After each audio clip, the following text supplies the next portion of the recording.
He called me last night, and his voice was different. I'm 29, he's 58, and in those 29 years, he has never once asked me for anything. Not when I was in college, not when I bought my first car, not even in 2019 when I could tell something was off. When I offered and he said, "We're handling it, kid." We aren't close, not really, but we aren't estranged either, if that makes sense. We text on holidays. We watch the same football team sometimes. He calls when something breaks because he taught me how to fix things, and I think that's just how he says he loves me. So when he called last night, I almost didn't pick up. I was in the middle of something, and honestly, I figured it was about the dishwasher again. He asked how I was, asked about my job. Then he asked about my girlfriend. By name, which he doesn't really do. He's met her twice, and he usually just says, "the girl," or "your girl." Last night he said her actual name, and right when I was about to say something funny about that, there was this pause. A long one, like 4 seconds long. Long enough that I checked my phone to see if the call dropped. It hadn't. And then I heard him say, "Hey kid, I need to ask you something. And please, just say no if it's a no." I have replayed that sentence about 100 times since last night.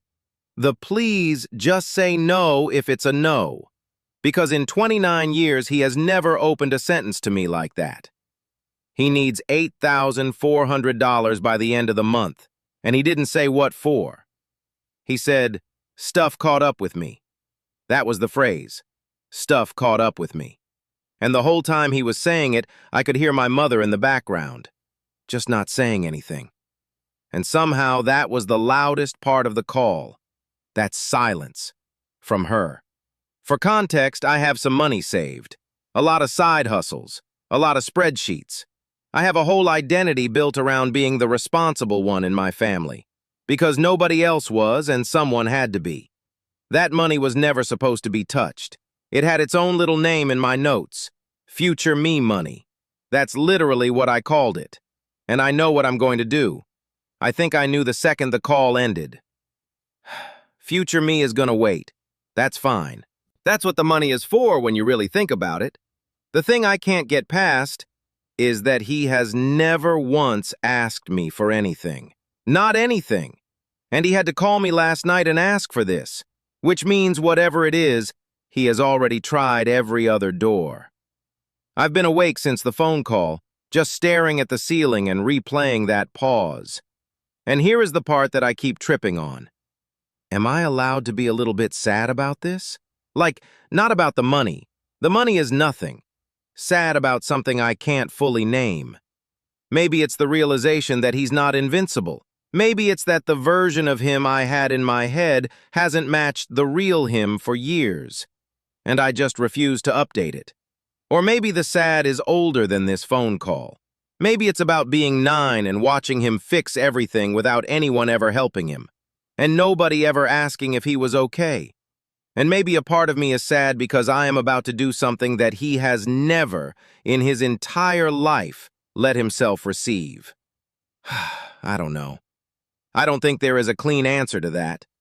What I do know is that after a phone call like that, you kind of look around and start paying attention to who actually shows up for you, who stays, quietly, without making a thing of it. The people who come back when nothing big is happening. That's a thing I've started thinking about online too, weirdly. Like, who actually comes back to your profile? Not the loud people, the quiet repeat visits, the ones you don't notice. A friend showed me this thing called Synapse AI. It's an analytics layer for Instagram that basically tells you which followers actually pay attention, who comes back, who stays, which accounts visit you more than once.